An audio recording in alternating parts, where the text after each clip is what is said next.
Pride and Prejudice by Jane Austen. Chapter 5. Within a short walk of Longbourn lived a family with whom the Bennets were particularly intimate.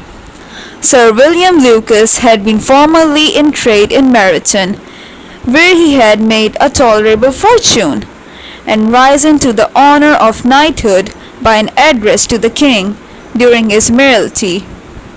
The distinction had perhaps been felt too strongly. It had given him a disgust to his business, and to his residence in a small market town, and quitting them both, he had removed with his family to a house about a mile from Meryton, denominated from that period Lucas Lodge, where he could think with pleasure of his own importance, and, unshackled by business, occupy himself solely in being civil to all the world. For, though elated by his rank, it did not render him supercilious. On the contrary, he was all attention to everybody. By nature inoffensive, friendly, and obliging, his presentation at St. James had made him courteous. Lady Lucas was a very good kind of woman, not too clever to be a valuable neighbour to Mrs. Bennet. They had several children. The eldest of them, a sensible, intelligent young woman, about 27, was Elizabeth's intimate friend. That the Miss Lucases and the Miss Bennets should meet to talk over a ball was absolutely necessary, and the morning after the assembly brought the former to Longbourn to hear and to communicate. "You began the evening well, Charlotte," said Mrs. Bennet with civil self-command to Miss Lucas. "You were Mr. Bingley's first choice." "Yes, but he seemed to like his second better." "Oh, you mean Jane, I suppose, because he danced with her twice. To be sure, that did seem as if he admired her. Indeed, I rather believe he did. I heard something about it, but I hardly know what. Something about Mr. Robinson." "Perhaps you mean what I overheard between him and Mr. Robinson. Did not I mention it to you? Mr. Robinson's asking him how he liked our Meryton assemblies, and whether he did not think there were a great many pretty women in the room, and which he thought the prettiest, and his answering immediately to the last question. Oh, the eldest Miss Bennet. Beyond a doubt, there cannot be two opinions on that point."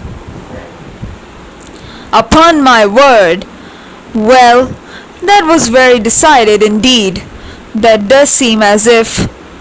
But, however, it may all come to nothing, you know." "My overhearings were more to the purpose than yours, Eliza," said Charlotte. "Mr. Darcy is not so well worth listening to as his friend, is he? Poor Eliza! To be only just tolerable. I beg you would not put it into Lizzie's head to be vexed by his ill treatment, for he is such a disagreeable man, that it would be quite a misfortune to be liked by him. Mrs. Long told me last night that he sat close to her for half an hour without once opening his lips." "Are you quite sure, ma'am? Is not there a little mistake?" said Jane. "I certainly saw Mr. Darcy speaking to her." "Aye, because she asked him at last how he liked Netherfield, and he could not help answering her, but she said he seemed very angry at being spoken to." "Miss Bingley told me," said Jane, "that he never speaks much, unless among his intimate acquaintance. With them he is remarkably agreeable." "I do not believe a word of it, my dear. If he had been so very agreeable, he would have talked to Mrs. Long." but I can guess how it was. Everybody says that he is eat up with pride, and I dare say he had heard somehow that Mrs. Long does not keep a carriage, and had come to the ball in a hack chaise. I do not mind his not talking to Mrs. Long, said Miss Lucas, but I wish he had danced with Eliza. Another time, Lizzie, said her mother. I would not dance with him if I were you. I believe, ma'am, I may safely promise you never to dance with him. His pride, said Miss Lucas, does not offend me so much as pride often does, because there is an excuse for it.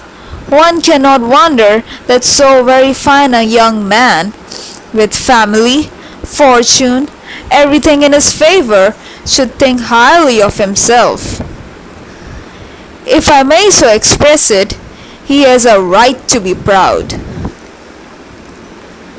That is very true, replied Elizabeth, and I could easily forgive his pride if he had not mortified mine. Pride, observed Mary, who piqued herself upon the solidity of her reflections, is a very common failing, I believe. By all that I have ever read, I am convinced that it is very common indeed, that human nature is particularly prone to it, and that there are very few of us who do not cherish a feeling of self-complacency on the score of some quality or the other, real or imaginary. Vanity and pride are different things, though the words are often used synonymously.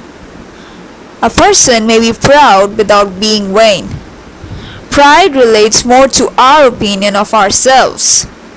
Vanity to what we would have others think of us. If I were as rich as Mr. Darcy, cried a young Lucas who came with his sisters, I should not care how proud I was. I would keep a pack of foxhounds and drink a bottle of wine every day. Then you would drink a great deal more than you ought, said Mrs. Bennet. And if I were to see you at it, I should take away your bottle directly. The boy protested that she should not. She continued to declare that she would, and the argument ended only with the visit. End of chapter 5.